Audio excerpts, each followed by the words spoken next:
top section 113. Welcome to our halftime show with the club's all-time leading scorer, Sebastian Letou. I'm Dave Leno. It seems every time Jamiro Montero is on the ball, it's been advantageous for the club. And the pressing tonight by Anthony Fontana at the 10 has looked really good amid the Red Bulls back line. Yes, it was very good for the team. It's very important to know because several teams have gone with three in the back against the Union's diamond. How could the Union do a better job, in particular out on the flanks tonight, with their defending and also exploiting the space in behind? I think, having Bedoya coming back, knowing how to play defensively on the right side is good. And it's very good, I think, for the rest of the MLS tournament. And remember, Columbus came in unbeaten their last four against the Philadelphia Union. A totally different story. Here in Chester, this is the Union's house. They delivered tonight at 100% capacity. Look at Mark McKenzie, Brendan Aronson banging the drums of the Sons of Ben. It was a jamming night here at Subaru Park. They win it 1-0 over Columbus. All right, we're also pleased to be joined by Union analyst Danny Higginbottom in the booth. Danny, thanks so much for hanging around with us.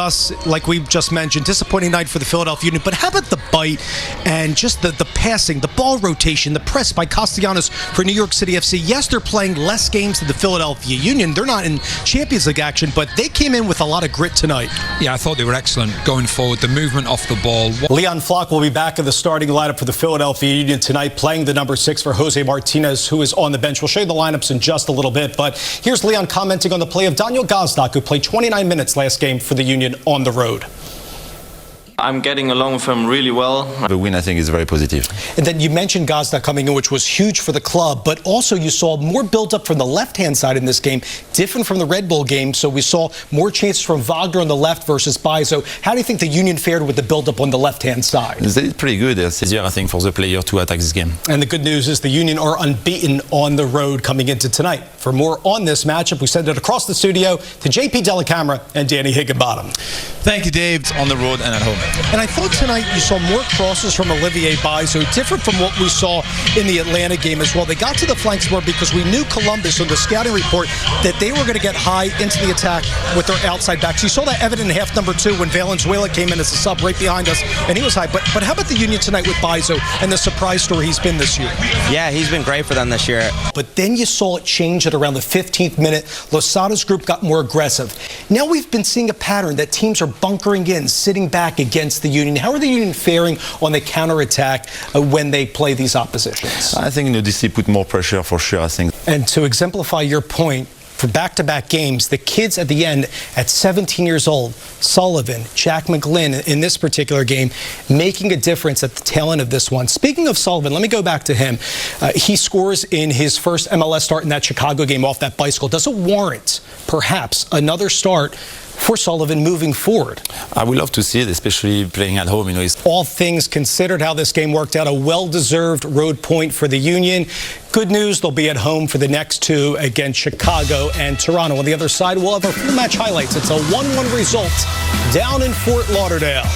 I thought it was also interesting when Nashville first came into the league, we were often joking behind the scenes, almost like former Union players were on that team, right? CJ Sapong, Taylor Washington on the bench tonight. Derek Jones got traded to Houston prior to the start of the year. David Akam, former Union player and Bethlehem Steel player, Ken Tribbett as well. How would you go up against the team you're playing for the first time? Is it all video work of previous games this year, or do you go back to individual performances from their prior teams? I think it's just a lot about how they play, especially at home.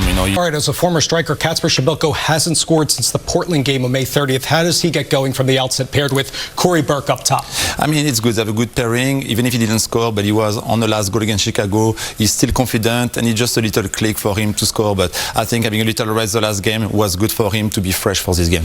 Really excited for this matchup. The Union are unbeaten on the road this year. This Nashville team is unbeaten at home. As Seba said to start the show, 7 of the first 10 games have been at home, and the Union looking to rail their 5-game homestand tonight in the Music City. And that will do it for Union Pre-Kick Live as the Union square off against Nashville for the first time in club history. And I think, it's something good to have him back for this game against Nashville. And we're told there's much better conditions in Nashville, different from the Chicago game, if everybody remembers back to last week. A lot of lightning, bad storms, but tonight should be perfect conditions in the Music City. Now for Nashville in their second year of existence, coming off a 1-1 draw with Montreal. Former Houston goalkeeper Joe Willis is between the sticks. They're changing formation. Very important to note for the first time this year. They'll play with 3 in the back, highlighted with the reigning MLS Defender of the Year, Walker Zimmerman, called into the U.S. team for the Gold Cup.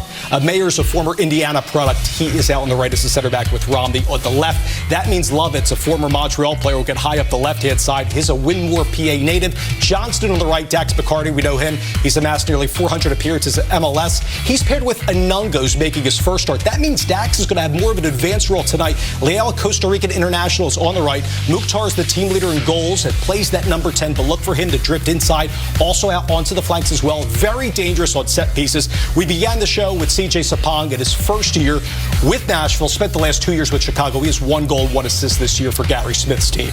The Union Seba also doing an exceptional job getting into the flanks. Some quality crosses by Olivier Baizo and great overlaps, 2v1 situations by the captain Alejandro Bedoya. How about now the organization of the back line? Because it seems for the Red Bulls, Caden Clark is drifting from the left flank of the attack for the Red Bulls inside, but there's no numerical advantages for New York. No, it was a very good first half for the entire defense and Flack, sitting right in front of them. And, the most dangerous times they've been, it was just on set pieces and corner kicks. So the Union defense did a very good job, and they need to continue this way to don't be really dangerous from the New York team. Exceptional start here by the Philadelphia Union, still looking for their first home win in MLS play. On the other side, well, first half highlights and stats when you return to Chester amid this packed house above 113.